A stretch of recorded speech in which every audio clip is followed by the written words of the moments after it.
A German shepherd dashes through a crowded coffee shop. Eyes closed, muscles flexed not to attack, but to protect a boy in a wheelchair from a delivery driver's flying boot. Everyone freezes. Coffee cups fall to the ground. For a split second, it looks like an act of violence. But what happens next reveals a bond forged in tragedy and one no one expected. Get ready for a story that will stop your heart and then heal it of second chances, quiet heroism, and the kind of miracles only God can orchestrate. The story behind this moment will make you believe in divine grace and the healing power of a faithful heart.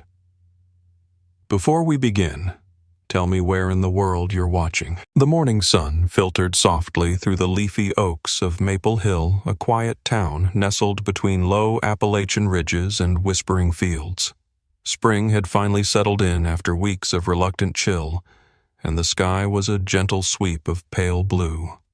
The Bean and Birch Cafe, an outdoor favorite with honey-colored wooden tables and wildflower planters, buzzed with the kind of light-hearted energy only Saturday mornings can bring. Families sipped coffee and shared blueberry muffins. Retirees read newspapers, and a small boy in a wheelchair sat near the edge of the patio. His eyes on the German shepherd curled beside him like a bronze sentinel.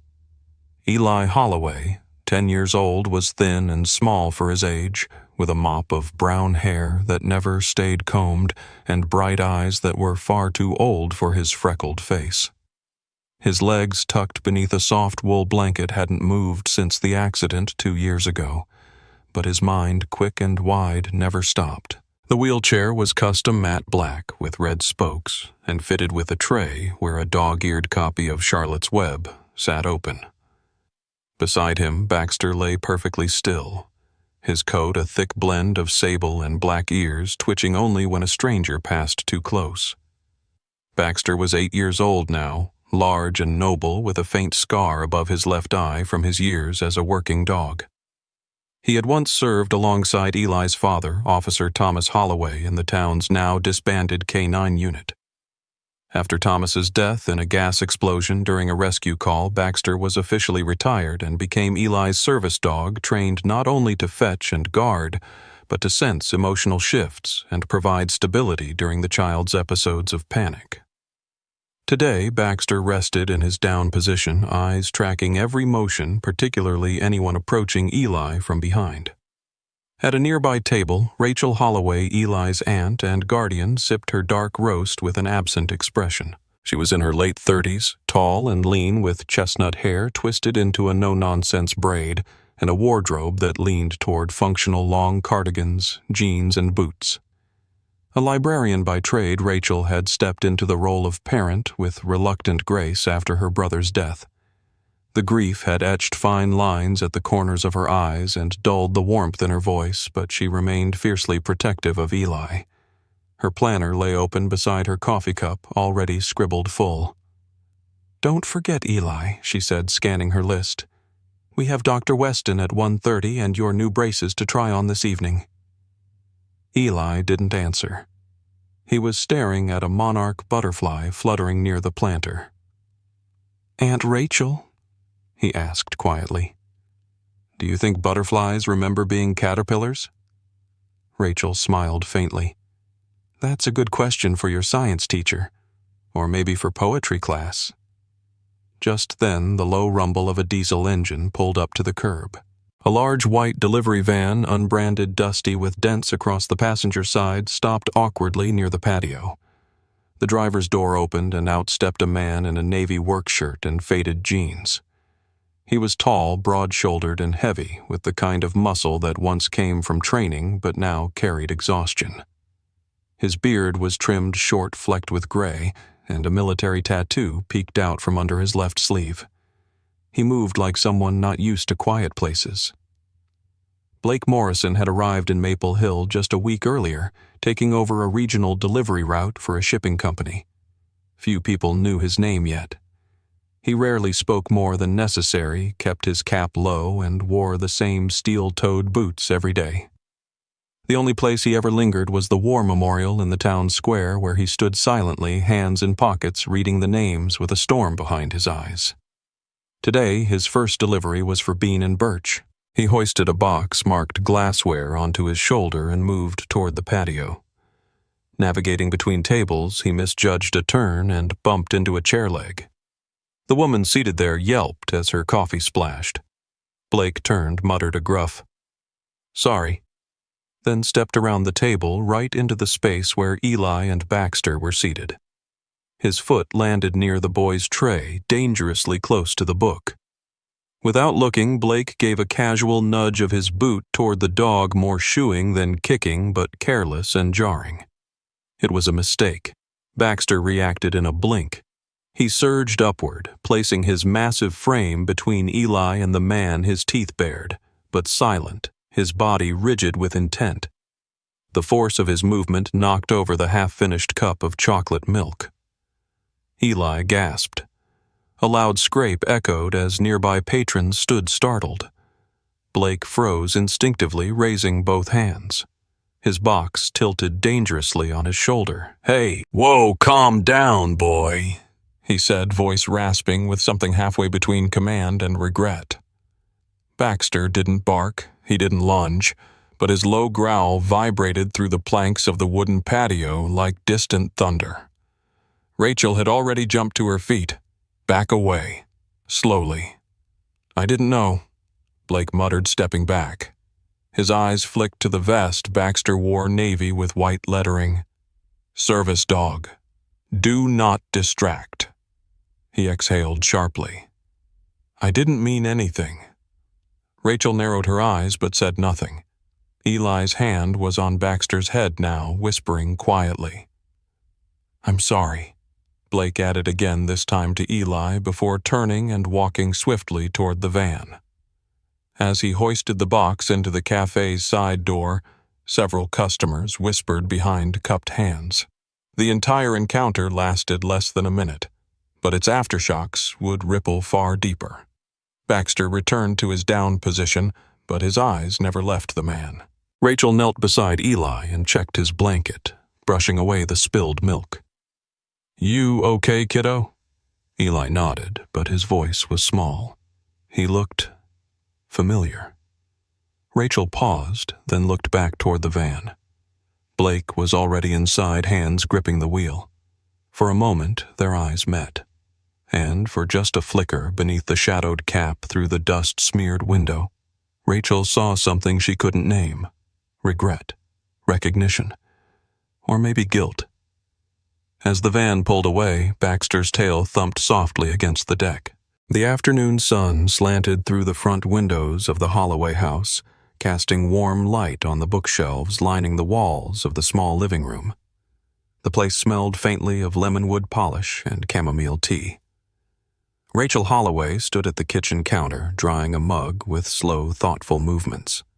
Her cardigan sleeves were rolled to her elbows, revealing pale arms marked by sun-flecked freckles and the faintest tremor in her fingers. She had been quiet since they returned from the cafe, her mind looping back to the moment Blake Morrison's boot nudged the service dog. Something about that man's reaction, half recognition, half pain, refused to leave her alone. Eli sat by the window in his wheelchair, still wrapped in the navy blanket. He was watching Baxter, who lay a few feet away on the rug, ears perked and body unusually tense.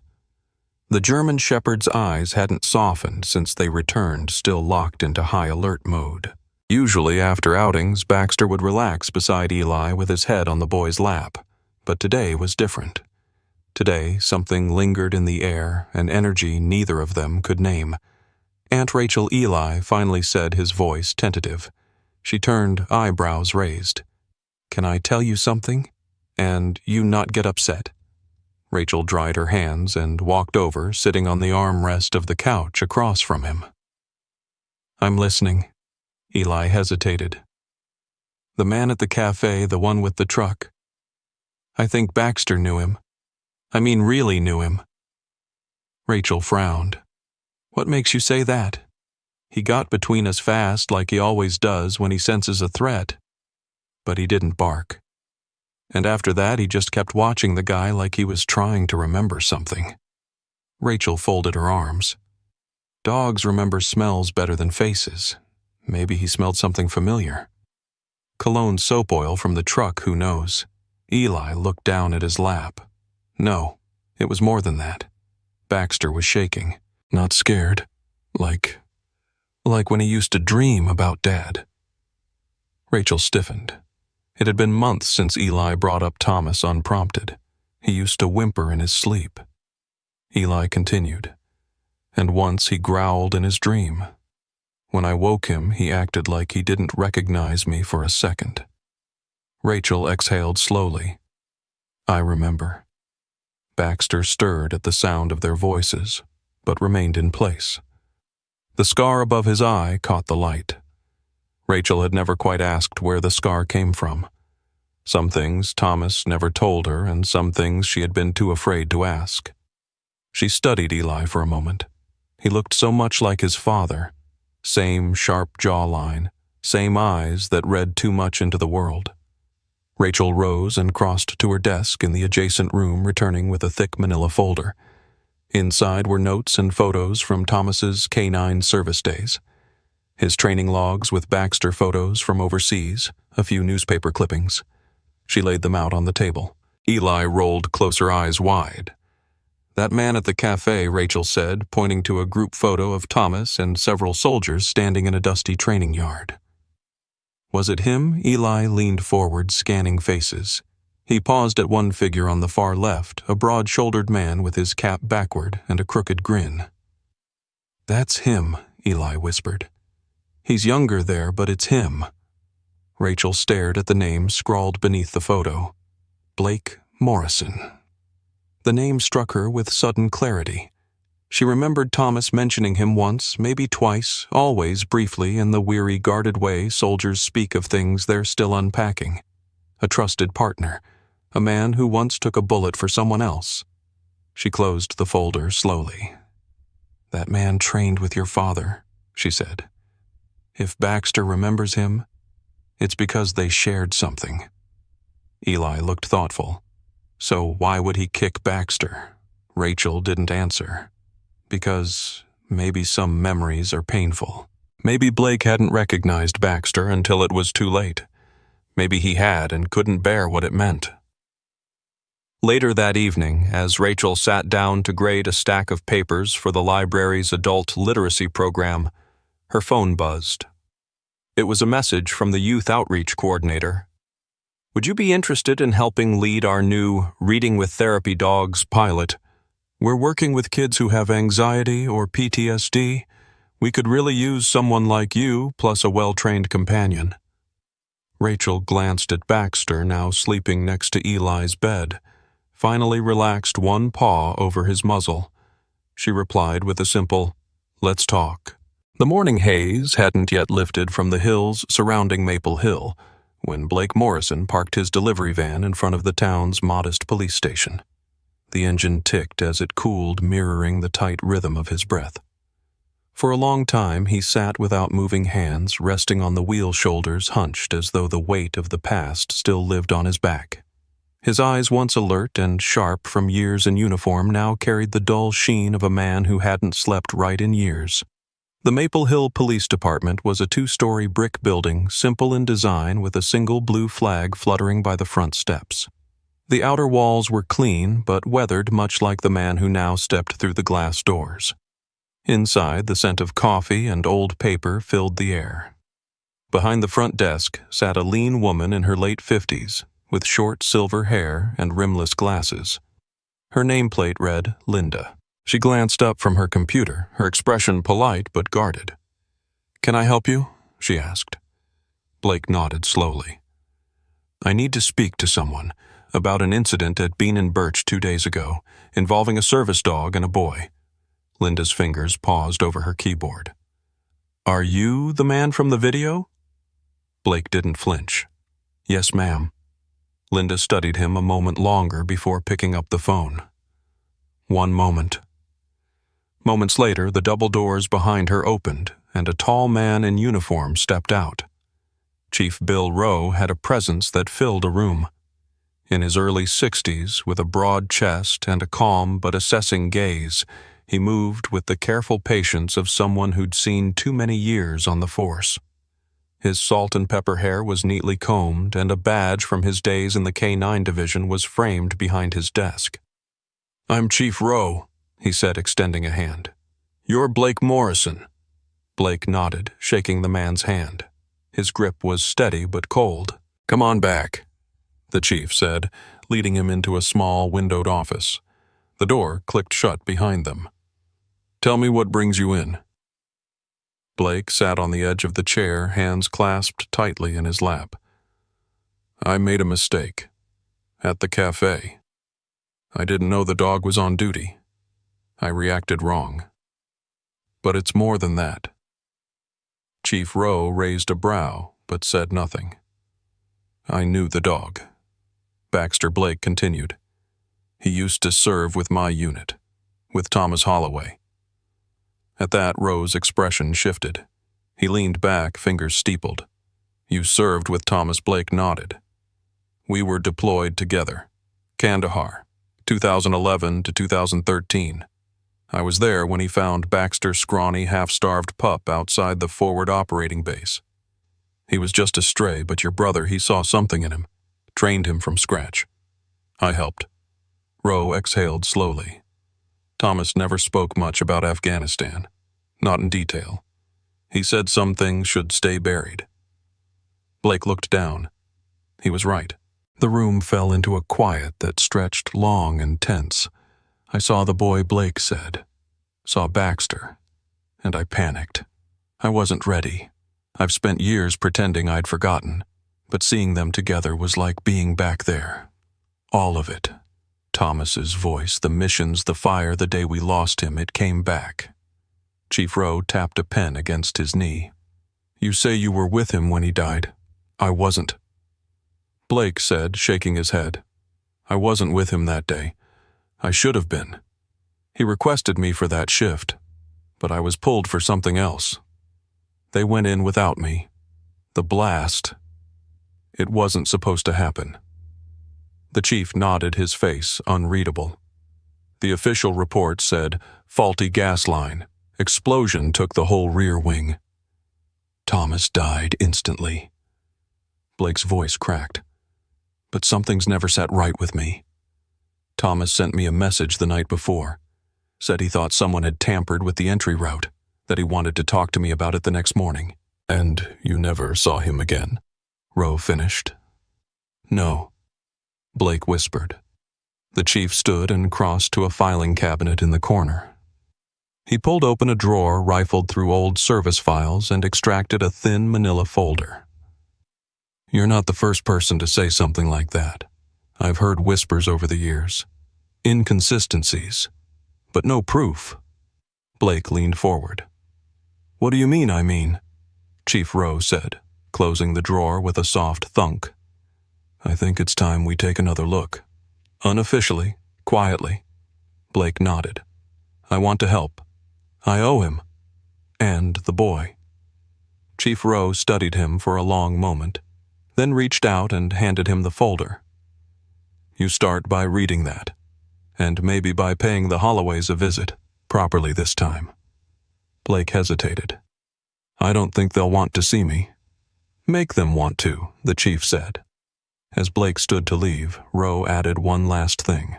"I saw you in the old team photos. Thomas spoke highly of you." Blake stopped in the doorway. "I didn't deserve it." "Maybe not then," Rowe said, "but maybe now's your chance to try." The air in Maple Hill had begun to carry the crisp hint of early autumn, the leaves only just beginning to show the first strokes of amber and gold.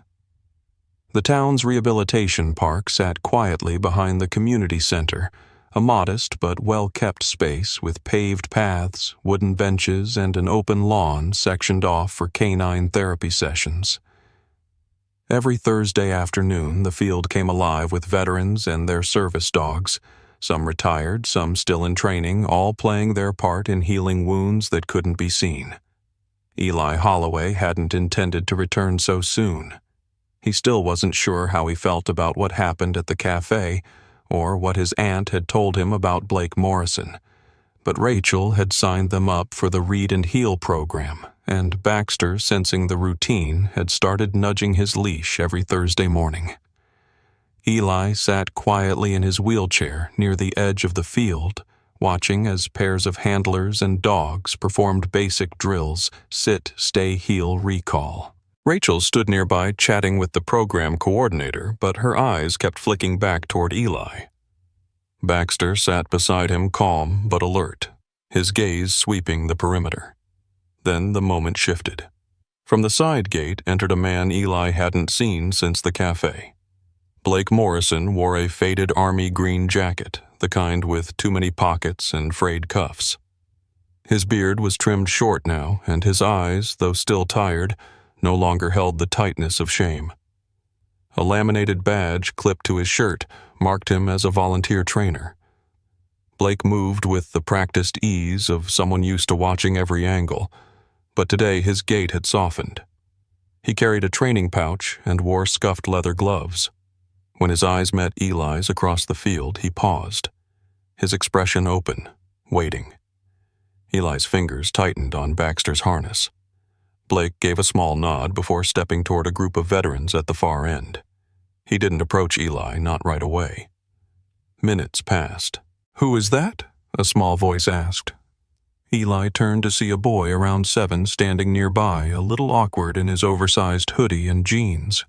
He had unruly blonde hair and the kind of thin, pale frame that suggested frequent doctor visits. His hands were buried deep in his pockets, and he shifted from foot to foot nervously. "That's Baxter," Eli replied, gesturing to the dog. "He's my service dog." The boy's eyes lit up. "He looks like a soldier dog." He was. The boy crouched down, slightly peeking but not getting too close. "My name's Liam. My mom says I can't have a dog because we live in an apartment. But I like watching them." "Want to sit?" Eli asked, scooting his chair a bit to the side. Liam did, knees pulled to his chest. "Does he bite?" "Only if he has to," Eli said. "He's more of a protector." Liam reached out slowly. Baxter sniffed his hand and gave a quiet chuff of approval. As the two boys spoke, Blake finished demonstrating a controlled walking drill and turned toward them. He approached carefully, stopping several feet away, giving Baxter time to assess. The dog shifted slightly but didn't growl this time. "Afternoon," Blake said gently. "May I join you?" Eli nodded once. "If you stay over there." Blake smiled faintly. "Fair enough." He crouched, resting his elbows on his knees. "You know your dad used to teach Baxter using a double cue system. Voice and hand signal. One of the cleanest transitions I've ever seen." Eli tilted his head. "You trained with my dad." "For 3 years," Blake said. "He was the best handler I've ever met. Not just because of the commands, but because he listened to the dogs. Really listened." Eli was quiet for a moment. "What's the hand signal for stay?" Blake raised his palm fingers spread, then brought it down slowly like pushing into the air. Baxter remained still. "Exactly that," Eli said softly. "I only remember because I was little when Dad taught it to me once. You remember more than you think," Blake said. Rachel approached, then cautious but not interrupting. Eli glanced toward her. "It's okay. He's not being weird." Rachel smirked faintly but didn't leave. Blake looked between them. "I just wanted to say thank you for not reporting me after the cafe. I came to the station because I needed to face it. But you could have made it worse." Rachel crossed her arms. "We figured if Baxter didn't bite you, maybe you deserved a second chance." Blake smiled at that, a genuine one this time. Liam, still seated, asked quietly, "Can Baxter do a trick?" Blake looked to Eli. "May I show him one?" Eli hesitated, then nodded. Blake raised 2 fingers and pointed. "Baxter, stand." Baxter rose to his feet. "Turn." Baxter spun in a slow circle, then sat. Liam clapped softly. "Whoa. Wanna try?" Blake asked him. Liam looked to Eli for permission. Eli grinned. "Go for it." Blake guided Liam through a modified hand gesture, and with Baxter's endless patience, the trick was repeated. Liam's smile stretched wide. The late afternoon sun dipped behind the trees, casting long shadows across the grass.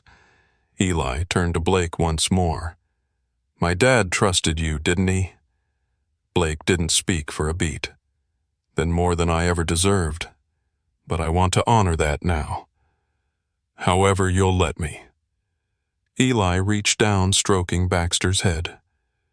"Then keep showing me what he taught you." Blake blinked, then nodded. It was the start of something small, but real. The rain had been steady all morning, a soft, persistent rhythm tapping against the roof of Rachel's old house. The kind of rain that made the air smell like earth and pine, and made the walls feel closer, as if the house itself were breathing. Upstairs, the attic was dim and dust-scented, lit only by a narrow window that caught the silver-gray sky. Rachel had opened the old cedar trunk near the far wall, Thomas's trunk, the one he'd left behind when he shipped out for his final deployment. Eli had asked to explore it, a rare request, and she hadn't the heart to say no. She sat on a low stool near the doorway, sipping lukewarm tea as he rummaged carefully through the contents, folded uniforms, worn patches, a faded map with red ink lines, a tin box with dog tags, and a thick, leather-bound notebook. Baxter lay at the foot of the ladder, ears flicking occasionally at the creaks from above, but otherwise calm. Eli was focused quiet. He was always quiet these days. The kind of quiet that could hold weight grief, maybe, or growing questions he hadn't yet figured out how to ask. He opened the notebook, slowly, reverently running his fingers over his father's handwriting, then tucked between the pages a sealed envelope. Rachel noticed the change in his posture. "What is it?" Eli looked up. "It's addressed to Blake. But it's never been sent." Rachel stood her knees stiff. She took the envelope, reading the name on the front. Blake Morrison, dated 3 weeks before Thomas died. Her fingers trembled slightly as she broke the seal. The paper inside was yellowed around the edges, folded once down the middle. "Blake, if you're reading this, it means something has gone wrong. Maybe I've gone and pushed my luck one too many times. I won't waste time on cliches. I just need to say what matters. I never stopped trusting you.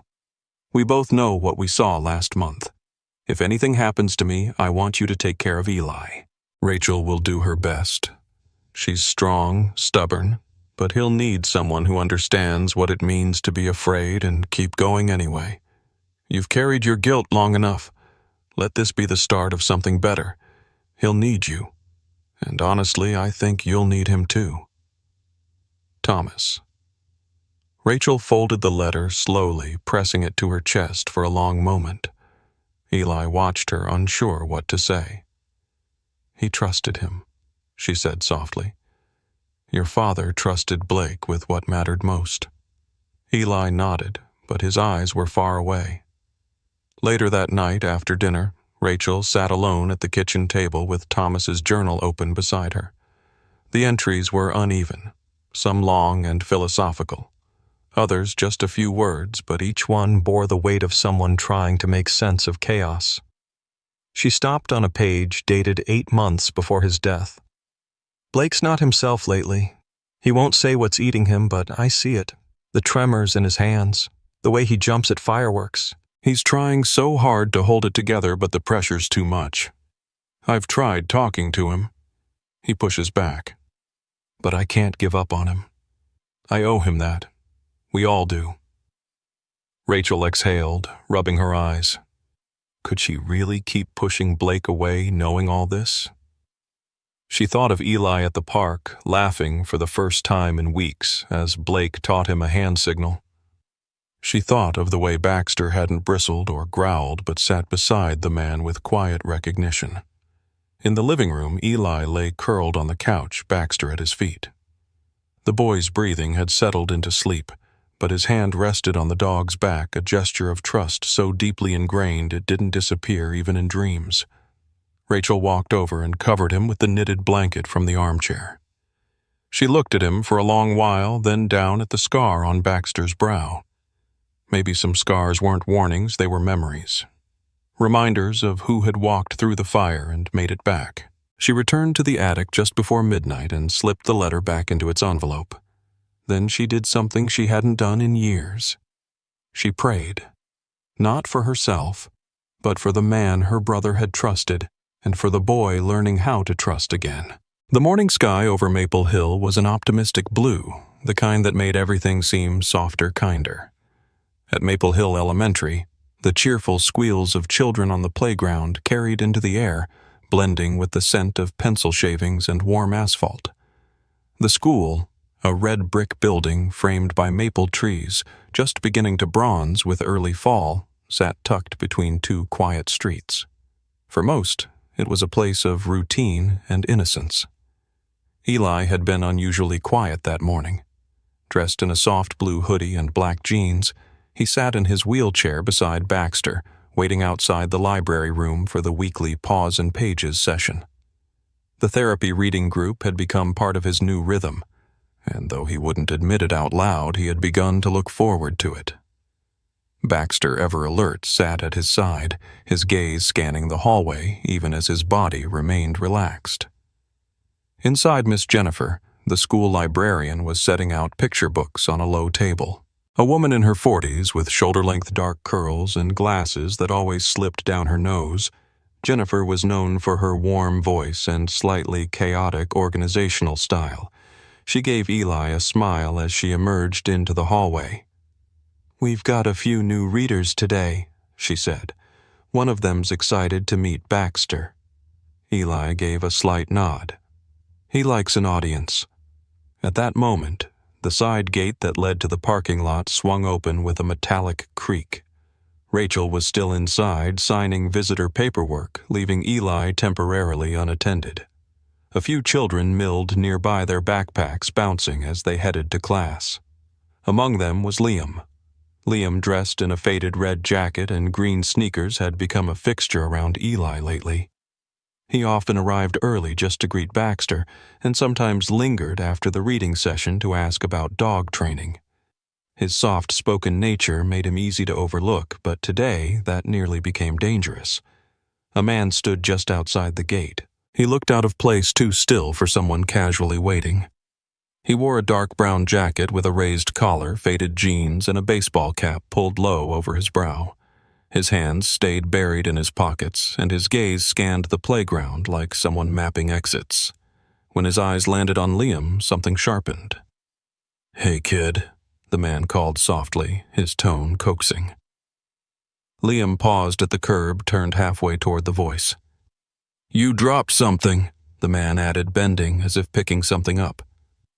Eli noticed the shift in Baxter before he fully registered what was happening. The dog stiffened beside him, ears pricking forward, head low. "Liam," Eli shouted, pushing his chair forward. Liam froze. The man reached forward, his fingers brushing Liam's sleeve. That was all Baxter needed. In one fluid motion, the German shepherd sprang forward, placing himself between Liam and the man, growling deep from his chest.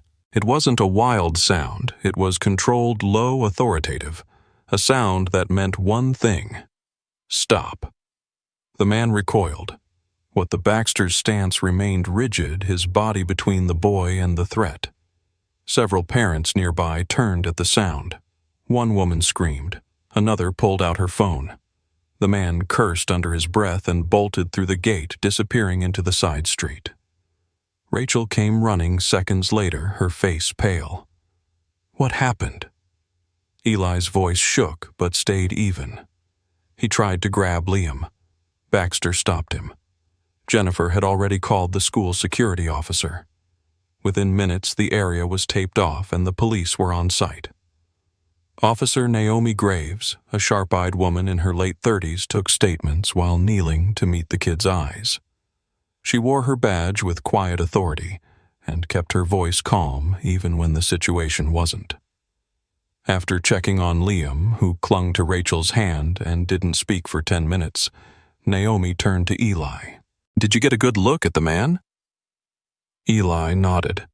Tall, maybe 6 feet, brown jacket, ball cap, looked like he didn't belong. Rachel added, "I saw him from the parking lot. He didn't come through the main office. He used the side gate." When the officers reviewed the security camera footage, it confirmed what Eli and Rachel had seen and something more. The same man had been spotted 2 weeks earlier, lingering outside the cafe where Eli and Blake had first encountered one another. Chief Bill Rowe arrived not long after, his expression grim. "This isn't random," he said after reviewing the reports. "Whoever this is, he's been watching for a while." Blake showed up an hour later, having heard from Rachel. His face was taut with tension. "Was anyone hurt?" "No," Rachel said. "Because of Baxter." Blake crouched beside the dog, running a hand down his back. "Good boy," he murmured. Officer Graves approached, nodding in greeting. "Sir." "Morrison. I heard you had military intelligence experience." Blake straightened. 12 years, recon and canine operations. We could use your input. Whoever this man is, he's been planning, and he might not be done." Chief Rowe glanced at Blake. "You up for helping with the profile?" Blake's answer was immediate. "Yes. Just tell me where to start." That evening, the town's online community board was flooded with praise for Baxter. Parents shared photos, someone posted video from the playground, and Eli's quiet bravery, along with the calm control of his dog, became a symbol of courage. For the first time since arriving, Blake's name came up not with suspicion, but with gratitude. The courthouse in Maple County stood with the weight of 100 quiet stories etched into its stone. A modest structure with arched windows and white pillars that had faded to a weathered gray. It was nestled between the town hall and an old church that rang out soft bells on the hour. That morning, as mist rolled in from the nearby hills and curled against the courthouse steps, it felt like the whole town had paused. Inside, the atmosphere was hushed but taut. Every creak of the wooden benches echoed a little too loudly. Blake Morrison sat at the defense table, hands folded tightly, jaw set. He wore a navy button-down shirt and khaki slacks, clean lines, no frays, no leather jacket. His face was freshly shaven, his dark hair combed, but the fatigue around his eyes couldn't be scrubbed away. He looked less like a man on trial and more like someone facing ghosts he could no longer outrun. The courtroom was filled with familiar faces, parents, teachers, even some of the veterans from the therapy park.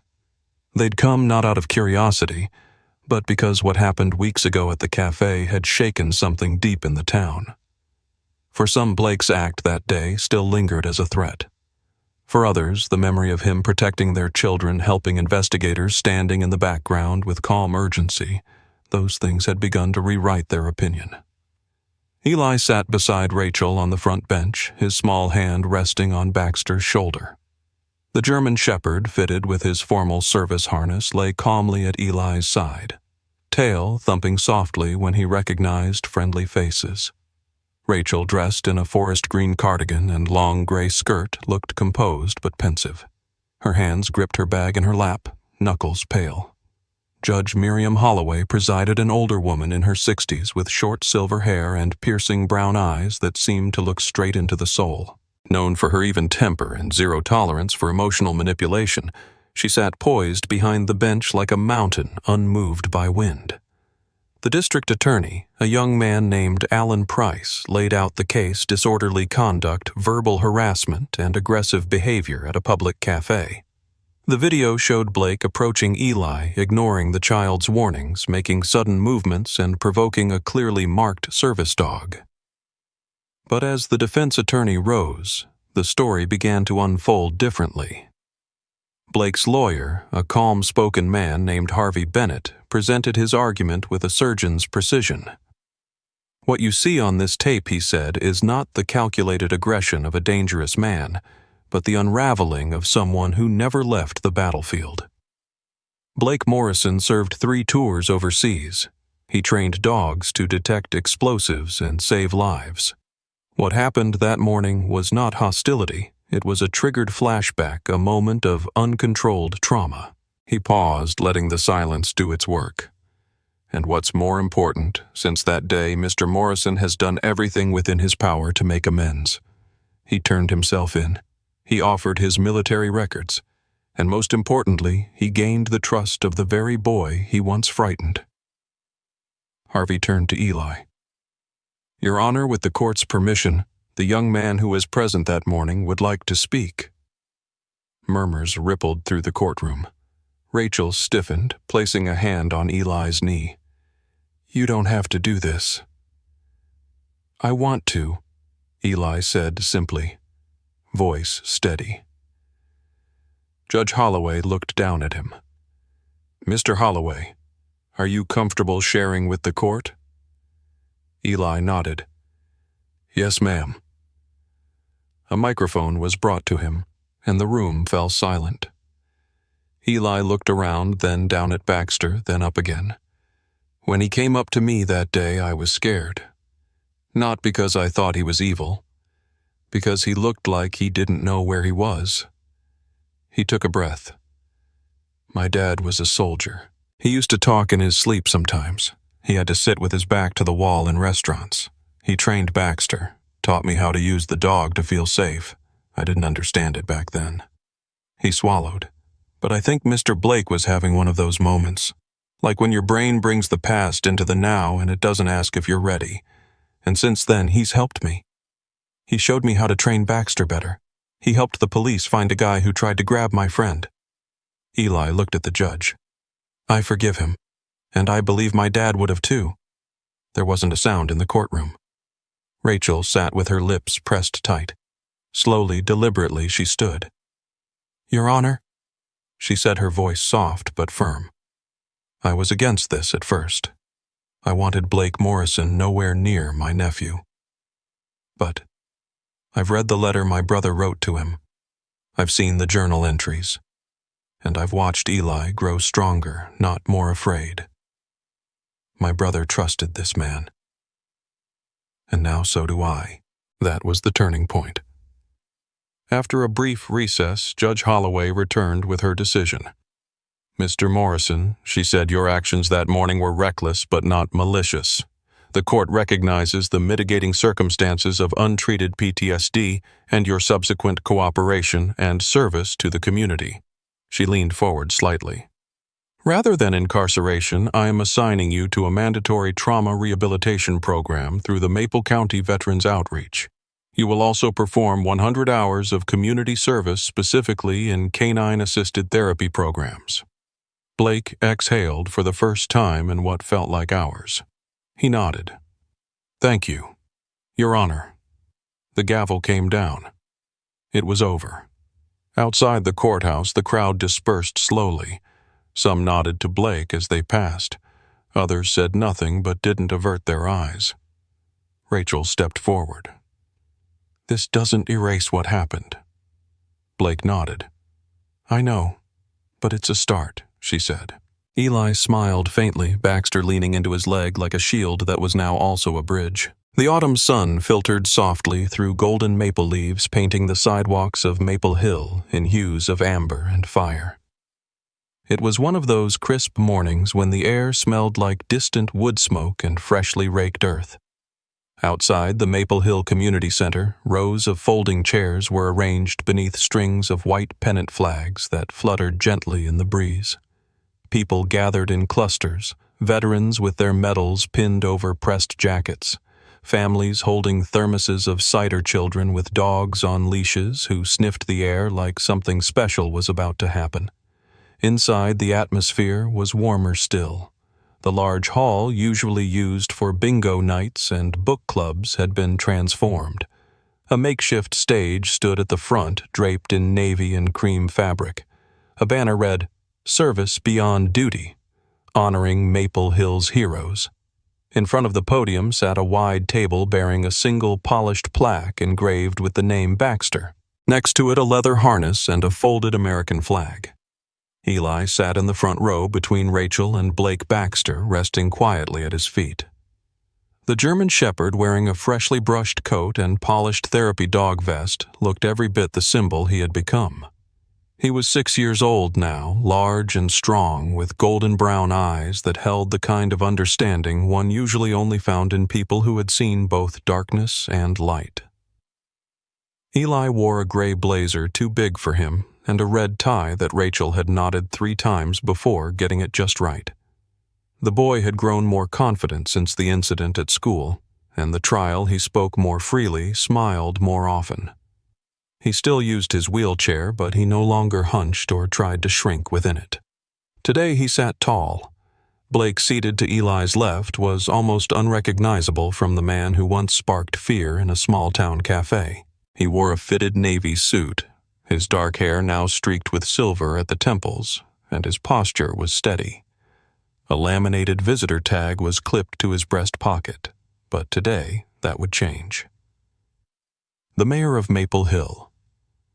Susan Delaney, a short, energetic woman in her 50s with a voice like firm velvet, stepped up to the podium.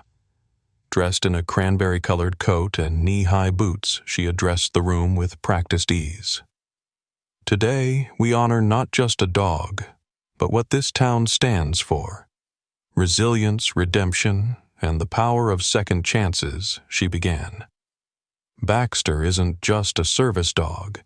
He's a protector, a teacher, a bridge between trauma and healing. And the people here, Eli, Rachel, Blake, have shown us that healing doesn't come all at once, but in steps, in trust, in moments when we choose to show up for each other. She gestured to the plaque. It is our great honor to present Baxter with the Service Beyond Duty Award. His bravery saved a child. His loyalty brought our community together, and his story, well, it changed us all. Eli wheeled forward to accept the plaque, and the crowd erupted in applause. Baxter rose, tail swishing, nudging Eli's hand. The boy spoke into the microphone with a voice steadier than anyone expected.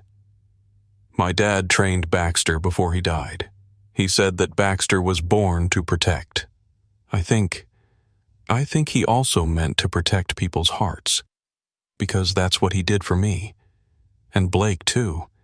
He didn't just help me walk again, he helped me believe again. A hush fell over the room. Then Eli added, and my dad would have wanted me to share Baxter. So, we're starting something new. He stepped aside, and Rachel wheeled out a portable stand with a hand-drawn sign, Pause and Pages. Reading with Baxter now open to all kids every Wednesday afternoon. From the third row, Liam stood up shyly, his freckled face lit with anticipation. Can I sign up? Laughter broke through the quiet, and Mayor Delaney smiled. Of course, Liam. You'll be the first. As the applause subsided, Blake rose to the stage. Mayor Delaney turned to him and extended a formal certificate. Mr. Blake Morrison, she said, for your service overseas, your recovery here at home, and your commitment to turning pain into purpose, we welcome you as the official canine trainer for Maple Hill's Veterans and Therapy Program. Blake accepted the certificate with a small bow of the head. His eyes briefly met Rachel's. She gave him a nod, the kind that said, "We're okay now," and he returned it with gratitude. I spent a long time running from the past, Blake said. But sometimes healing doesn't mean forgetting, it means building something new with what's left.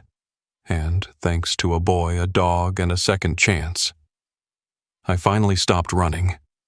In the closing moments of the ceremony, a surprise guest was brought forward. Mrs. Granger, a 78-year-old widow whose late husband had served with Blake and Eli's father. Frail but sharp-eyed, she wore a navy beret and a brooch shaped like a poppy. She offered Blake a worn training whistle on a leather cord. "This belonged to your commanding officer," she said. "He would have been proud of you. Of both of you." Blake's hand trembled as he accepted it. Afterward, Outside, beneath the golden canopy of leaves, kids gathered around Baxter. Rachel watched them, arms folded across her chest, a soft smile playing on her lips. "Looks like we've got our work cut out for us," she said to Blake. Blake chuckled. "I'd say it's the best kind of work." Eli joined them. "Think Baxter can handle a class of 10 readers and 2 wannabe trainers?" Blake knelt to scratch behind Baxter's ear. "He's handled worse." As the sun dipped lower, casting long shadows, the family they never expected, but somehow became Eli, Rachel, Blake, Baxter, and even little Liam stood together, stitched by grief, healing, and the miracle of presence. Sometimes miracles don't arrive with thunder or angels. They come quietly wrapped in the loyalty of a dog, the courage of a wounded man, or the steady love of a child. In Maple Hill, what began as fear turned into forgiveness, and broken lives were gently pieced back together by grace, one choice at a time. Just like Baxter stood between danger and Eli, perhaps God also places protectors in our path. People, animals, or moments meant to guide us home. If you believe that healing is possible, that second chances are real, and that faith can move even the most stubborn mountains, then this story was for you. May you find the courage to forgive, the strength to rebuild, and the faith to believe that even your darkest chapter can lead to light. Please share this story with someone who needs hope today. Comment Amen if you believe in second chances and God's quiet miracles. And don't forget to like, subscribe, and join us for more stories that touch the heart. May God bless you and your loved ones with peace, healing, and love. German Shepherd kept pawing at the closet every night. When they finally opened it, they found this. The house had grown too quiet since Robert passed. 8 months had gone by, but the stillness still pressed on Martha like a weight. The ticking of the grandfather clock in the hallway had become her company, its every second stretching longer now that she moved through her days alone. She was in her early 60s, and though still capable and sharp, her world had contracted. Mornings began later, meals were simpler, nights stretched endlessly. The only pulse of life that remained steady in the home was Bruno, a 6-year-old German Shepherd Robert had rescued 3 years before his illness. Bruno had come from a shelter on the edge of town, malnourished, skittish, and silent. Robert had seen something in him, though. He had spent hours sitting beside the kennel, whispering gently until Bruno finally pressed his head into Robert's palm. From that day forward, they were inseparable. Now, with Robert gone, Bruno followed Martha room to room. He did not bark much, he did not beg, he simply stayed close, always watching with those intelligent brown eyes, as if he knew exactly what she was feeling and decided that silence was the kindest answer. But lately, something had changed. It began subtly, almost imperceptibly.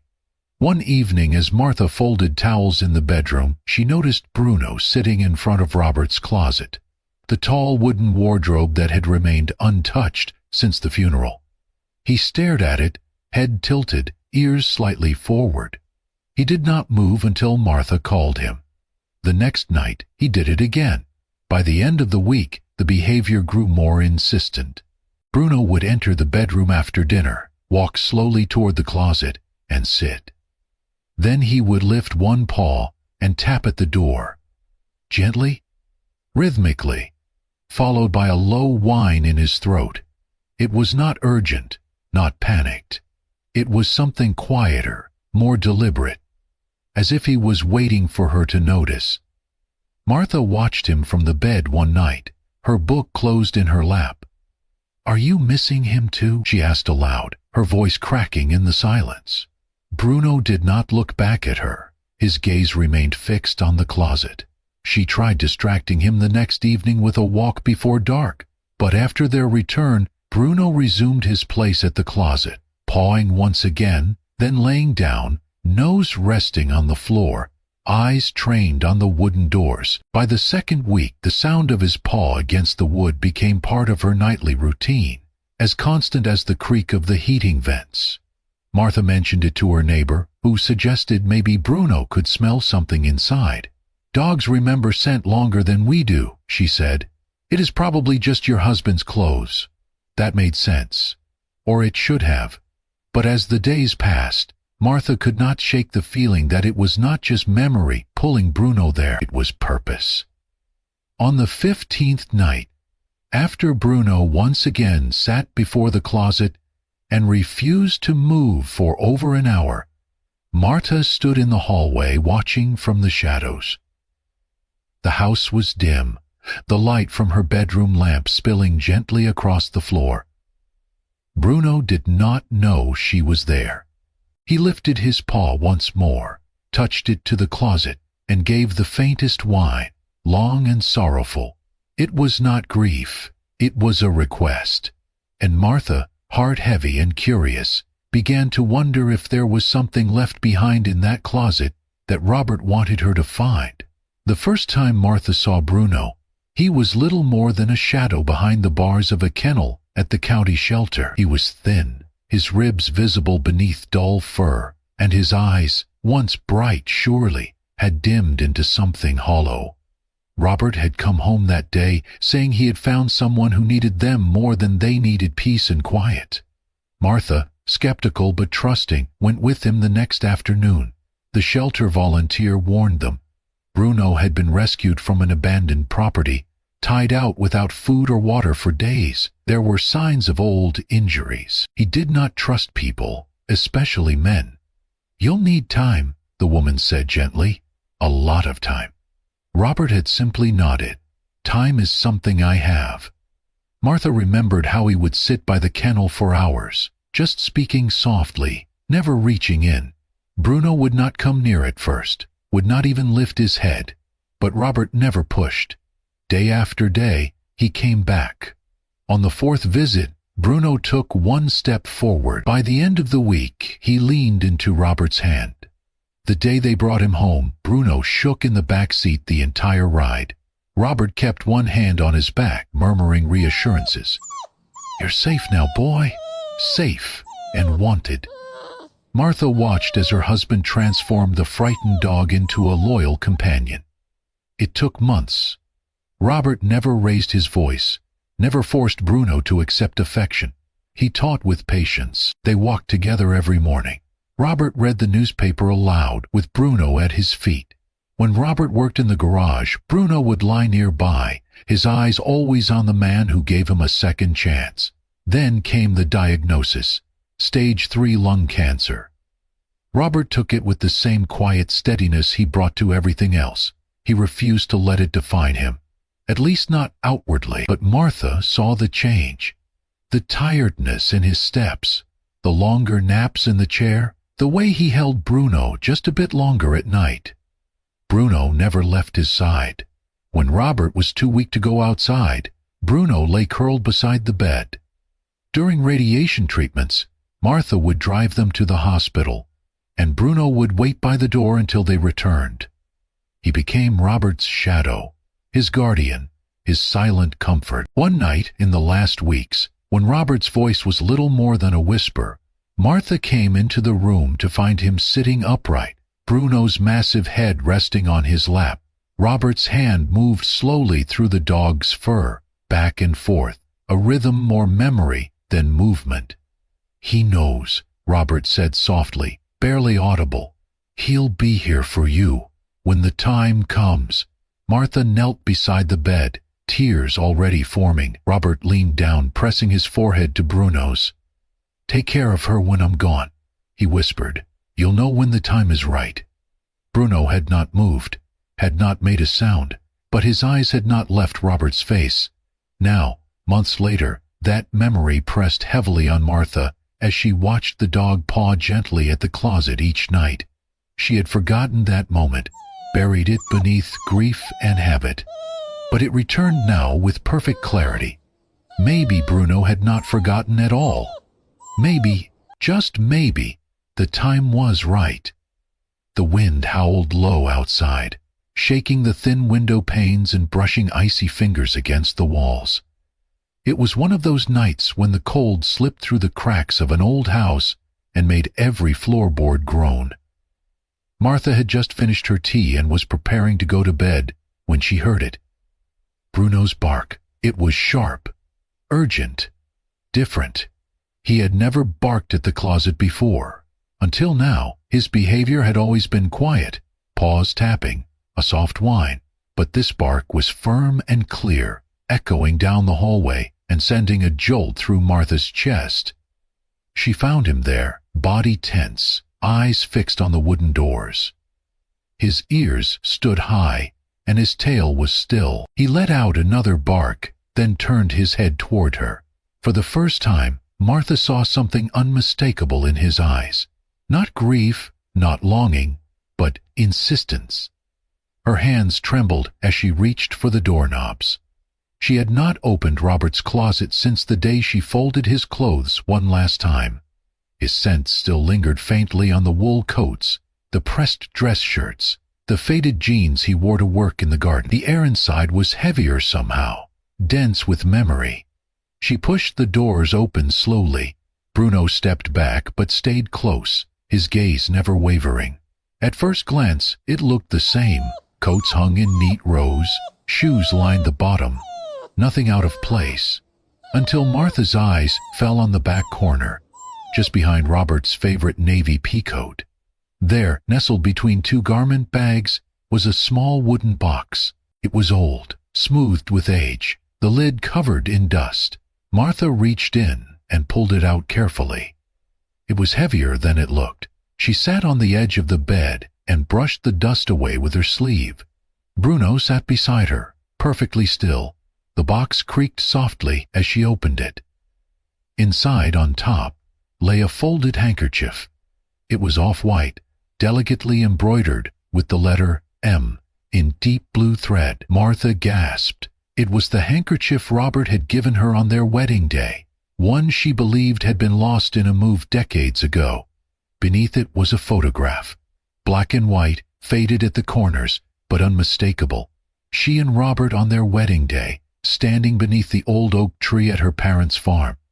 He was in a dark suit, her in a simple lace dress, and both were laughing. Caught in a moment of pure joy, she held it to her chest, feeling something long locked away stir again. Then she saw the envelope. It was sealed, yellowed, and addressed in Robert's handwriting. For Martha, to be open when Bruno shows you the way. Her fingers trembled as she broke the seal. My Martha, the letter began. If you are reading this, it means Bruno has done exactly what I hoped he would. I did not want you to find this right away. I hoped you would take time, grieve, breathe, and learn to sit in the quiet without it swallowing you whole. I know how stubborn you are. I know how you try to carry everything alone. That is why I left this in his care, because Bruno knows you. He listens, and he would wait for the right moment, the moment your heart is ready to open again. The handkerchief is yours, the one you cried into on our wedding day. I found it years later, tucked in a book I never finished. I could not bring myself to tell you I had it. It felt like a treasure only I could protect. The photo, well, you know what that is. That was the best day of my life. But the truth is, every day with you was the best day. I am sorry I had to leave. I wanted more time. I wanted to walk beside you longer. But if there is one thing I want you to do now, it is this. Live. Talk to people. Smile again. Open the windows and let the world back in. Do not close the door to your life just because mine has closed. Bruno will stay with you. He is more than a dog. He is a bridge between my heart and yours, and he knows when the time is right. If he led you here, it means you are ready. All my love. Robert. Martha's tears fell freely, dotting the edges of the paper. She set the letter down gently and turned to Bruno, who now rested his chin on her knee, looking up at her with quiet knowing in his eyes. You kept your promise, she whispered. Bruno blinked slowly, then pressed his head closer into her lap. The room was silent except for the wind outside, but inside, something had shifted, not broken, but opened. She was not alone. Not really, not anymore. Martha read the letter again the next morning, holding it with the same reverence one might give to a fragile photograph or a pressed flower from long ago. The words no longer blurred with tears, but they still held the same weight, gentle, loving, and deeply familiar. Robert's voice, captured in ink, wrapped around her like a warm blanket in the cold morning light. She whispered each line to herself, pausing at the ones that struck deepest. "Bruno will stay with you. He is more than a dog. He is a bridge between my heart and yours."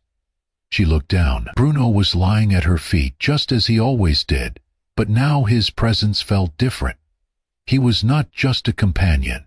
He was a keeper of something sacred, a messenger, a witness to their love. Martha reached down and touched his head gently. "You waited," she said. "You knew I needed time." Bruno lifted his gaze to meet hers and let out a soft breath, then rested his chin across her foot, still and calm. That simple gesture spoke louder than words. He had done his part. He had carried the final message. Later that day, Martha did something she had not done since the week after Robert's funeral. She opened the front windows. The air outside was crisp, and spring was beginning to stretch its limbs across the garden. The light streamed in, touching the hardwood floor and walls that had long been cloaked in shadow. She stood in the middle of the living room, the silence no longer unbearable, and she noticed things she had ignored for months. The curtains, once white, had dulled to a heavy beige. The photos on the mantel were crooked, the mail piled up in the corner basket. She started with the curtains.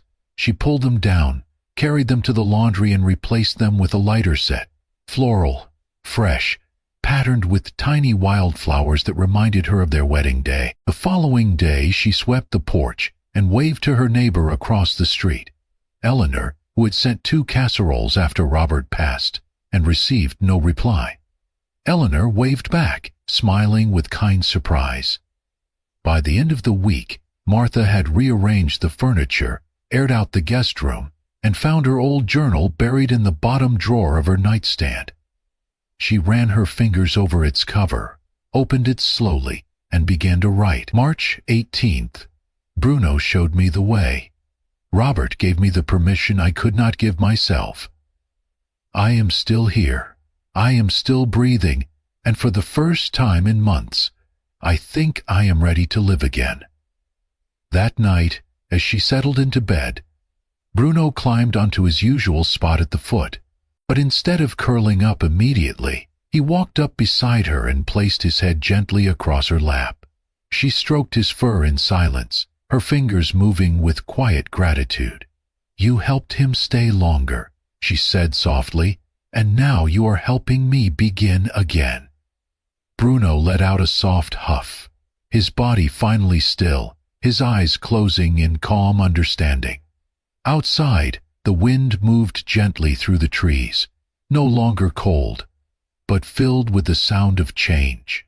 Inside, a woman who had lost everything had found something unexpected, a path forward, lit by memory and led by the quiet, steady loyalty of a dog who had never forgotten what love asked of him. A month later, the house was filled with voices again. The sunlight poured through the clean windows, the fresh curtains swayed lightly with the breeze, and the air smelled faintly of lavender and lemon cake. Martha stood at the kitchen counter, pouring tea into porcelain cups that had not been used in years. On the dining table, a simple arrangement of white daisies and baby's breath stood beside the small wooden box from the closet. She called it a remembrance tea, a quiet gathering to honor Robert, to thank those who had been there during the hardest months, and to share a story that had, until recently, lived in silence behind a closet door. Friends, neighbors, and even Robert's old colleague from the town library came. They sat in the living room and listened as Martha told the story, not dramatically, but with calm reverence. She spoke of Bruno's nightly vigil, of the letter, the handkerchief, the photograph, and the words that had helped her breathe again. When she reached the part about Robert's final promise and Bruno's role as messenger, There was a pause, a collective stillness, and more than one person reached quietly for a tissue. Bruno sat near the fireplace, calm as ever, accepting gentle pats from guests, but never straying far from Martha's side. He was dignified, almost regal, as though he knew this moment was not just about remembering Robert, but about what had been passed on through him. That night, after the last guest had gone and the house was quiet again, Martha wandered through the softly lit rooms, her hand trailing along the backs of chairs and the edges of picture frames. She found Bruno already in the den, lying beside Robert's armchair. It was where he had first sat after the funeral, and where he had returned each evening since. She knelt beside him, pressing her palm to the thick fur at his neck. His breathing was slow, steady. His eyes, though closed, fluttered slightly as if he dreamed. "He would be so proud of you," she whispered. "You kept your promise." Bruno did not move. He did not need to. The next morning, a local reporter from the community paper came by, having heard about the gathering from a neighbor. Martha welcomed him in, and with a quiet smile told the story again, this time for others to read. A week later, the article appeared in the Sunday edition. The headline read, "The Dog Who Delivered His Master's Final Goodbye." It featured a photo of Bruno, curled beneath Robert's chair, the wooden box resting on the shelf above, and sunlight spilling gently across the floor. The story touched many. Letters came, cards, even a framed poem from a stranger in another town. But Martha knew the truest gift had already been given. That evening, as dusk settled, and the wind stirred gently through the trees outside, Bruno lay once more beside the chair. His chest rose and fell in a slow, peaceful rhythm. His eyes were closed, his body relaxed. He had carried love from one heart to another, and now his mission was complete. In the quiet of that room, Bruno rested, not just as a dog, but as a guardian of memory, loyalty, and the soft, enduring strength of goodbye, said in just the right way and at just the right time. And so, what began with quiet paw taps at a closet door became a story of love that never ended, loyalty that never wavered, and a promise kept across the silence of loss. Bruno was not just a dog. He was memory's messenger, a gentle bridge between a heart that had stopped beating and one that was learning to beat again. Sometimes healing does not come in loud moments. It comes in quiet ones, in the weight of a head resting on a knee, in a letter opened when the soul is ready, in the breath of a dog who knows when to lead us home. If this story moved you, we invite you to subscribe to Amazing Paw Stories, where love, loyalty, and the incredible bonds between people and animals come to life, because every paw print has a story, and some of them might just change yours.